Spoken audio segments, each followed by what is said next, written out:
I received child-rearing lessons from my 83-year-old mother. I'm so glad I lived long enough to see your children born, my mother said. An incredibly sweet thing to say.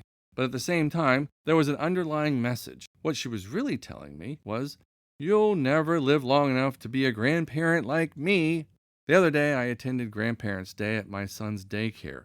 I wanted to film the event for my parents, the real grandparents. Obviously, they could not make it because they lived 14 hours away. Too long of a commute for a couple of songs and a few cookies. I wanted them to be there without actually being there.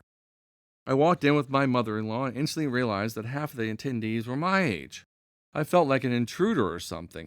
Maybe a parent counter-espionage spy gathering intel on people who started families early in life.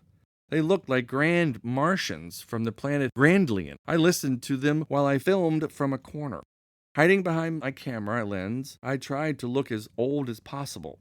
I wanted to blend in. One woman came up to me after the performance and asked, "Are you a grandparent? You look too young to be a grandparent." What an odd thing to say.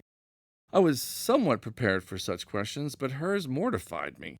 The woman actually thought I was pretending to be a grandparent. Who would do that? Why would anyone do that unless they were off their rocker? I was not in a rocker. This woman believed I visited daycares and pretended to be something I wasn't. I did not have gray hair. I did not move slowly. I did not stand and block others.